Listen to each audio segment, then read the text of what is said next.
need to act, we will act. And we really don't need United Nations approval to do so. When it comes to our security, we really don't need anybody's permission. Og dertil kommer den farlige trussel fra langtrækkende missiler og risikoen for, at han snart vil råde over atomvåben.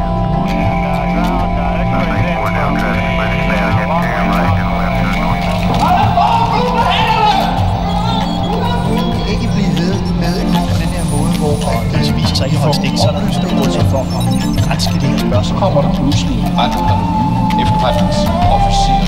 Han har siddet med papirerne i hånden, og han siger det samme. Statsministeren har udledt befolkningen. Der vedes intet om Jørgens valgflation. Det er simpelthen ikke korrekt, at det er enormt komplekse løgne. Så derfor valgte jeg som en sidste desperat handling simpelthen at sige, så går jeg til medierne.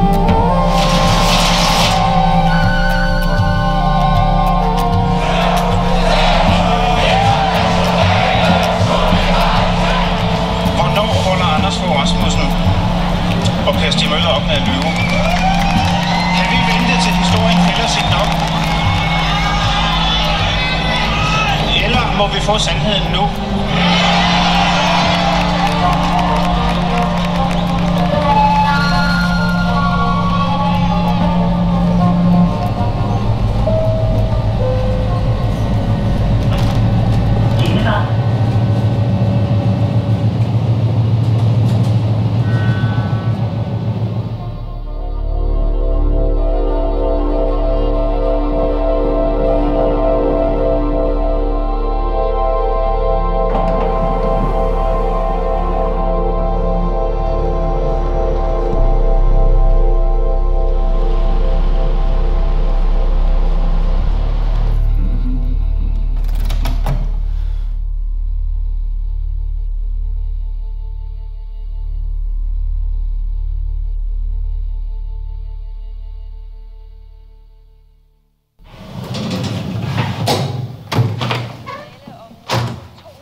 Du har ikke fået det hele. Du skal vente til det. Jeg sidder lige og leger arkeolog her og graver under de her dyr.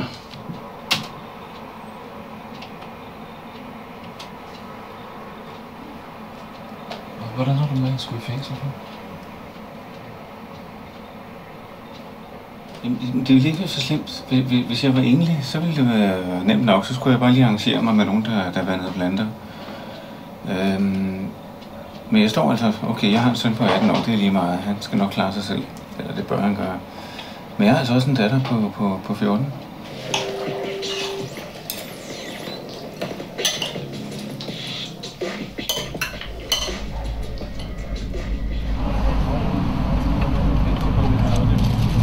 Man har virkelig taget alt til sig, hvad anklageren har sagt. Det er vigtigt, at en efterretningstjeneste selv kan holde på hemmelige oplysninger.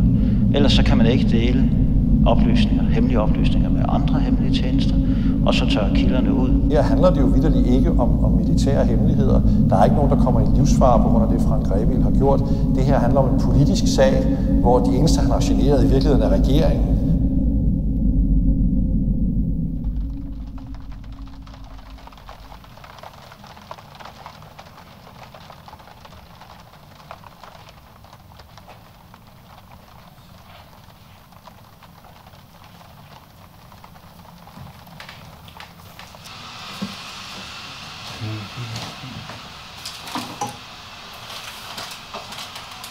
Den eneste nye udvikling er, at man en blanding af forudseenhed og hvad er det nu, der ligger bag? Valgt allerede nu at få finde plads til min datter på et hvad hedder sådan noget børnehjem, der ligger lige her i nærheden. Så lidt, at hun snart kan flytte derover.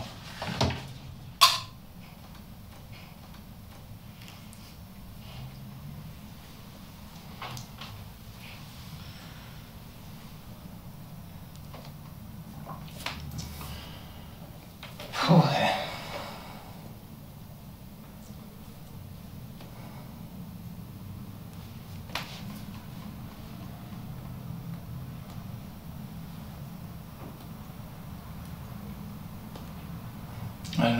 hvor du så har fået plads på, så vil jeg selvfølgelig ikke arbejde på udsættelse i umindelige tider. Så vil jeg virkelig bare arbejde på udsættelse, så længe så jeg kan nå at få solgt kattene. Ja, så lige få muligheder.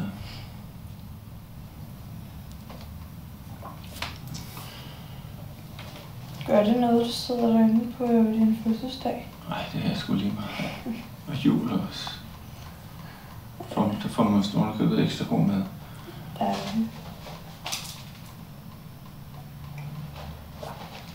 Jeg vil bare ikke til Jylland, det er simpelthen for langt. Nej, okay. Om altså for besøg. Ja. Sådan lidt meget. Jeg ved ikke, hvad de havde forestillet sig i første omgang, men det er bare det. Jeg vil i hvert fald gerne besøge, hvis det er muligt. Ja. Jeg tror ikke, det er så slemt. Skide med det. Nu må vi se at få styr på situationen. Ja. Det kan ikke være så svært igen. Jeg er så træt. Det er det også. Du kan slet ikke sove i nat.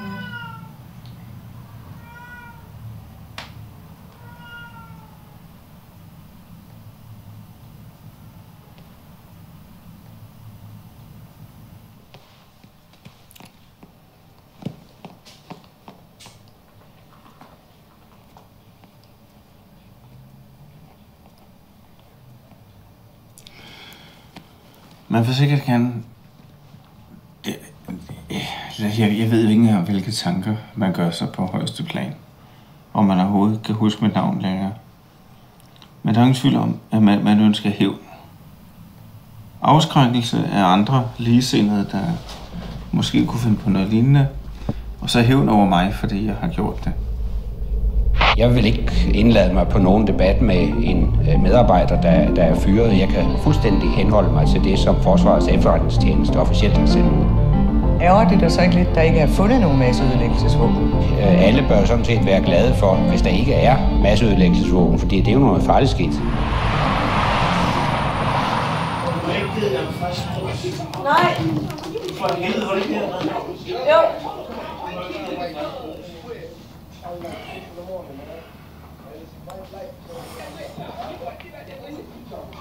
Ja. Dagens første kop te.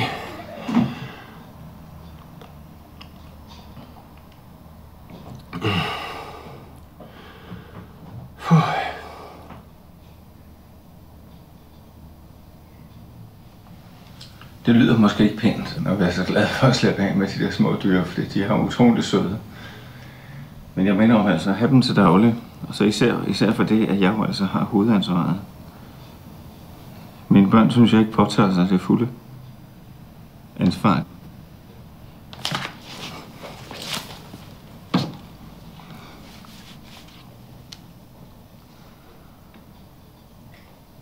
Jeg vil sige, det er også med til at...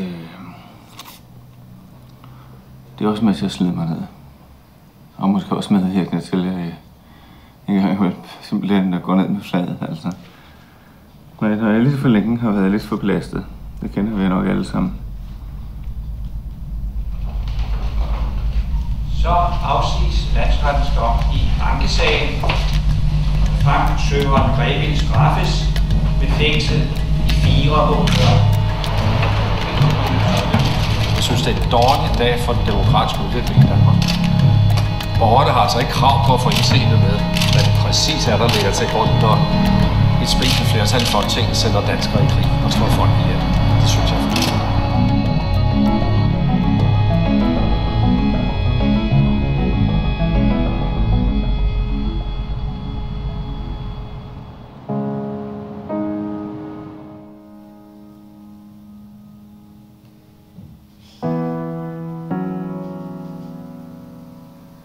Det lyder for meget.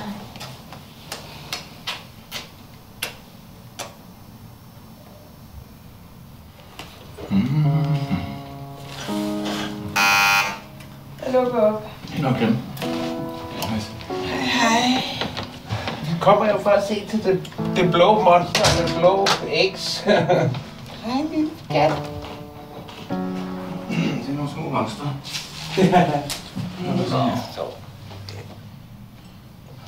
Tak. Kom så, lille skat. Så du så hende lidt samtidig, så skal du bare se så. Så overgiver hun sig. Ja, så bliver det lidt som hende her. Og de får det udmærket pænt hjem. Der skal vel også være deres stambogsnummer, skal der ikke? Det har du fået.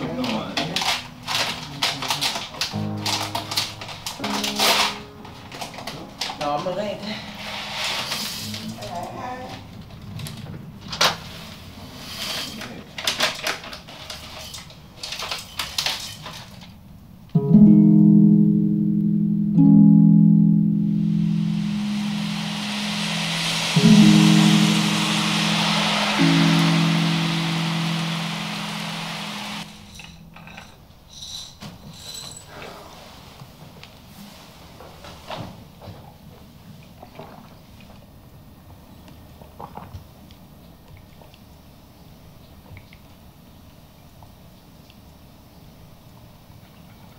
Det gik godt med at komme over og se stedet, vi går og så videre.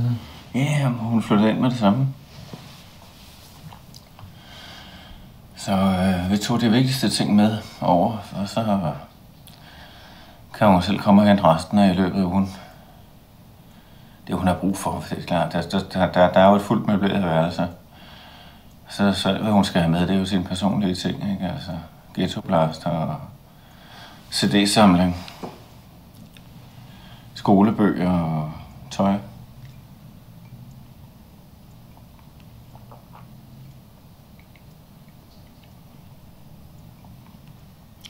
Det er uvidstheden, det er det værste.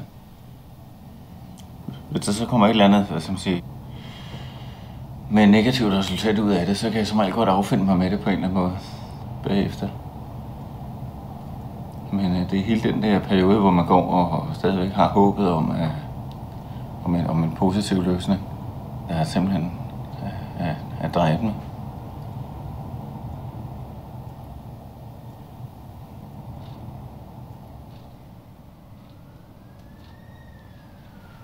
Efter jeg havde lagt mig til at sove fredag, så kunne jeg godt hen af nogle timer over midnat mærke, at den var helt gal. Altså, jeg var dårlig for vejret. Og nu får vi så se, om man på den baggrund vælger at sige, at jeg så bare stadigvæk skal have udsættelse, eller om man kunne tage sig sammen til at give mig en benådning. Fordi en udsættelse, ja, den vil jo stadigvæk medføre det sædvanlige problemer med at få passet min datter. Og så alt i alt, så ved jeg sgu ikke rigtigt. Men altså, jeg har ingen anelse om, hvad man vil. Hun er flyttet over på den der ungdomsinstitution nu? Ja, det var hun. Indtil i nogle få dage, indtil hun så flyttede hjem igen. Det hun ikke gad være. Hun har sin egen ret faste holdninger nogle gange. Så hun har simpelthen bare taget en nat, nogle få nætter siden, der har hun simpelthen bare taget alt sit happenkort og pakket. Og så har hun båret det hjem 2 gange.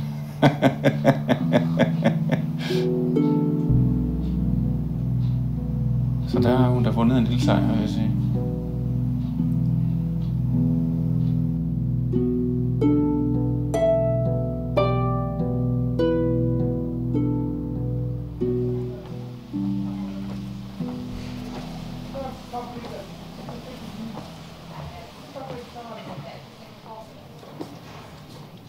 Jeg tænker på min gamle far, med alt hvad man jo ikke kan sige om ham. Jeg ved ikke, hvor mange gange han har blevet indlagt med hjerteproblemer, akut. Det går selvfølgelig ikke bedre, at han var kronisk alkoholiker og dermed virkelig belastet hjertet. Så jeg tror, jeg har været relativt heldig med...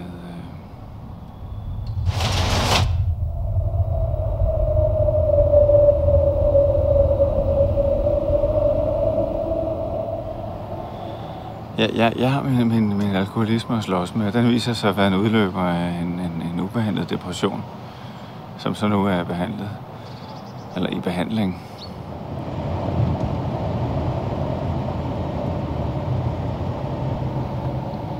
Men ellers så var mit forhold til ham præget af, at han bankede af til min storebror, og min mor i øvrigt. Men underligt nok, så var jeg stort set altid, tror jeg, forskånet. Og han var rebel. Og det var sikkert også derfor, at han endte i modstandsbevægelsen. Men han havde den enorme ulempe, at han var usandfærdig. Han var nærmest lystløgner. Og det vil sige, at han byggede sit liv op på usandheder. Og det gik mig sådan på, altså i den grad hader jeg den der livsløgn. Og jeg tilstræber, altså bortset fra små hvide løgne, som jeg synes, man har lov til at have, så tilstræber jeg virkelig at leve efter rene linjer. Da det danske Folketing skulle træffe beslutning om, at hvorvidt Danmark skulle deltage i den internationale koalition, der var det ikke masseødelæggelsesvåbnene, der var begrundelsen. Og det er jo hævet over enhver tvivl, for det kunne alle se. Derfor kan det ikke nytte noget, at du prøver at hænge mig op på en begrundelse, der ikke var vores, og at i jeres indslag. Og jeg oplevede det også i efterretningstjenesten, at man gik rundt og levede fint med af offentligheden. Havde indtryk af, at man var sådan nogle farlige kæle, som kunne gå rundt og som vidste temmelig meget om, hvad der foregik i verden. Hvor sandheden var, at man vidste stort set 0. Og det, man vidste, hvis man kan kalde det viden, det var noget, man havde fået fra anden side, det vil sige fra typisk fra allierede. Og det bliver sådan en løgn, hvor jeg skal leve med som statist. Den går mere og mere ondt på mig. Jeg får det dårligere og dårligere og dårligere. Jeg bliver syg. Jeg bliver syg af det. Både statsministeren det kan ikke blive grund med krig, hvor vi altså så en medarbejder for vores efterretningstjeneste, så siger, at det ikke er rigtig grundlag for Folketinget.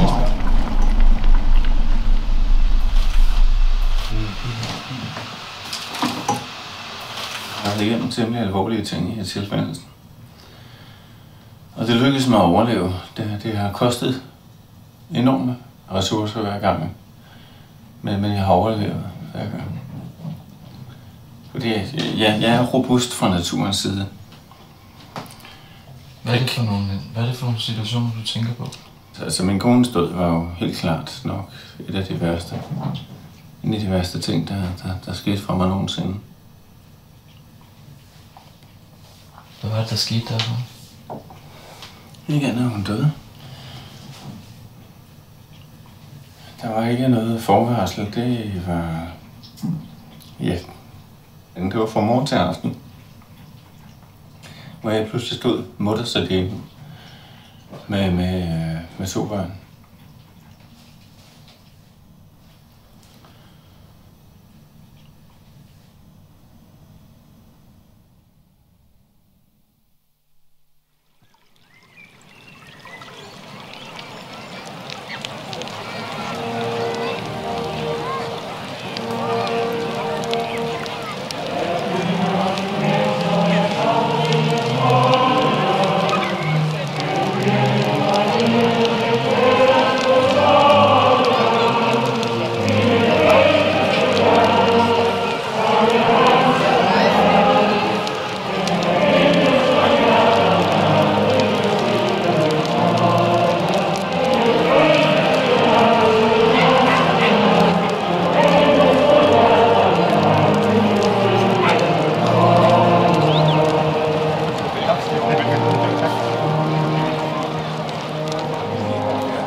Jeg har tidligere været sådan ganske almindelig naiv samfundsborger og troet, at vi faktisk havde et af de bedste samfund i verden.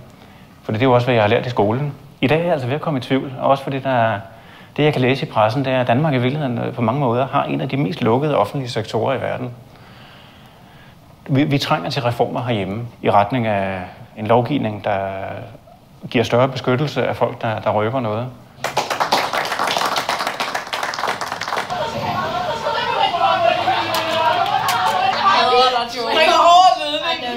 Sandra springer først. Nu kan jeg godt finde ud af. Vi kan jo ikke stå og tale igennem dørsprækken.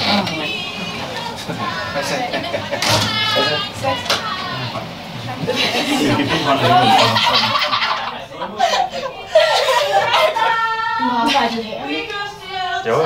Min mor synes, du er sej. Jo, mange tak. Så er der musik af. Mange tak. Nina går og sætter noget musik på. Ej, jeg kigger på billederne. Jeg følte det.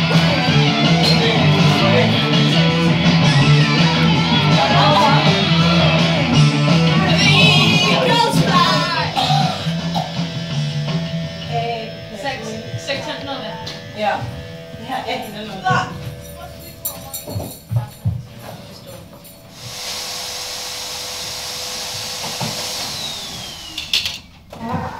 Jeg skulle ikke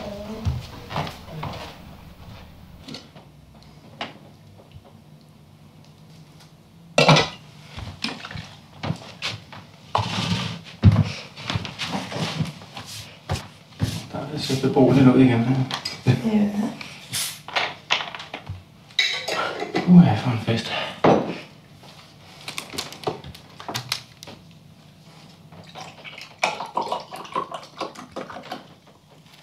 Jeg tror nok, der blev 2 flasker vodka til over, ser ud fra i går. Ja, så er godt. Ja, den skal du nok lige være lidt forsigtig med.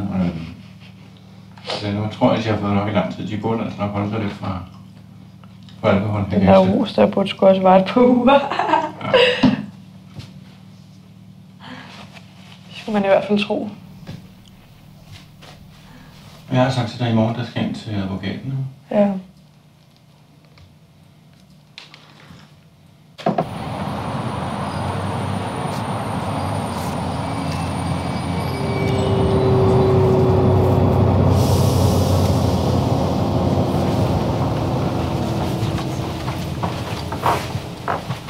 Ja, Frank.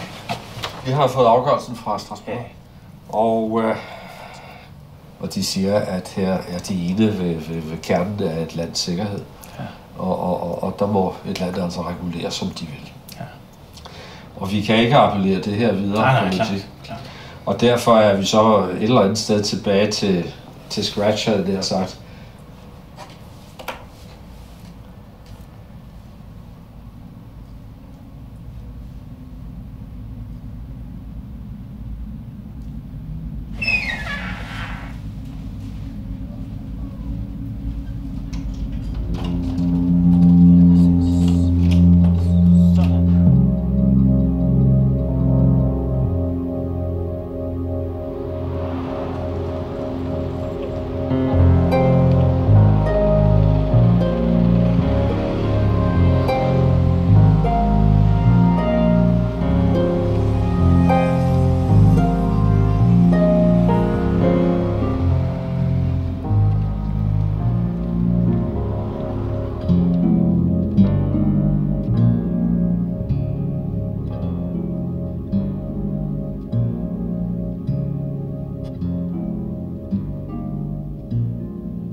Jeg gider ikke skulle passes, og desuden så det er bare snyd, de vinder. Ultimativt vil du heller ikke undvære mig, vel?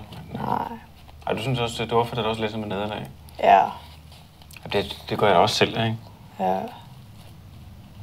Og det vil da også være underligt, men altså, det er der ikke nok at gøre ved. Altså. Men jeg skal simpelthen nok klare det. Jeg tænker på, det der virkelig vil være straffen for mig, det vil være bekymringen over, hvordan du skal have det, mens jeg er væk, ikke? Og især med de erfaringer, man har, fra du har prøvet at være der, ikke? Altså, Ja, jeg stak efter en uge, det var ikke det er det, ikke? Altså... Ja, børnehjem. Det lyder også så brutalt, ikke? Som om du havde mistet begge forældre. Ja, det gør det sgu.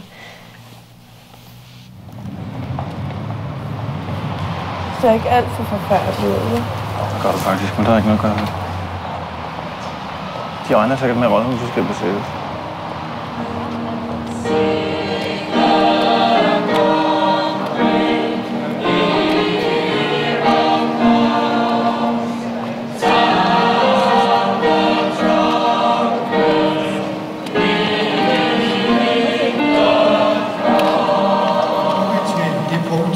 transformationen, hvor der skal uddeles nogle legater. Der skulle have topkarakter i naturvidenskabelige fag. Og det er, mine damer og herrer, Christian Grevild for 3. sæt. Godt knæk. Så du har noget at være stolt af. Det er naturvidenskab. Det er godt, Sønneke. Jeg er klar. Ja, tillykke til lille røvhul. Sådan, det var godt klaret. Nej, det havde jeg sgu ikke. Så har jeg elendige karakterer, og så alligevel får du en bog. Eller jeg får en bog, og den skal jeg læse. Den der, kan du ikke have den mig i? Ja. Har du noget i lommerne, vi skal passe på? Ja. Hvor er min mor? Ja, det er fint nok, Christian. Så er du ikke så slemt alligevel. Det er sådan, de må ikke kan opleve det med at fan. Sådan er livet nogle gange. Men det er en tung ting, der falder fra mit hjerte. Det vil jeg nok sige. Fandme godt gået. Tillykke med det. Tillykke med det. Mange tak.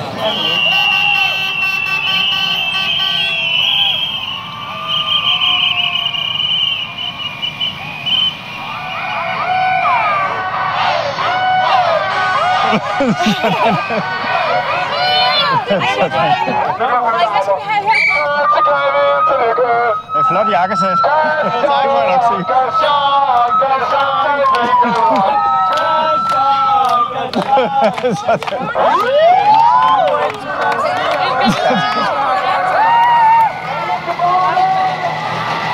Tak for alt, David.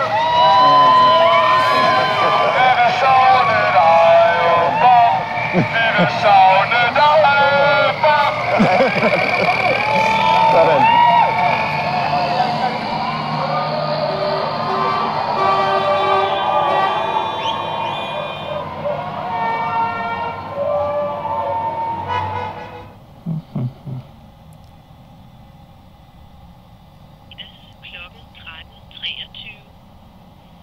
Goddag, Frank. Det er Susanne Flatov inde fra Kriminalforsorgen.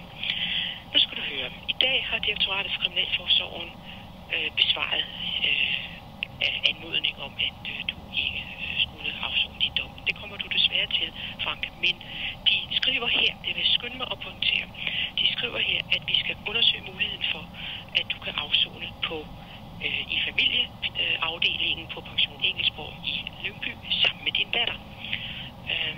Så det skal vi lige have talt om. Så hvis du vil være sød og ringe til mig på mandag. Nej, det kan du ikke, for der er jeg der stort set ikke. Men tirsdag den 10. juli, der skulle jeg være der hele dagen. Vi taler om det. Ring til mig på tirsdag. Hej. Lyt igen. Tast 1. Slet. Tast 2. Gem. Tast 3. Ring. Maria? Ja? Kommer du lige ind en gang?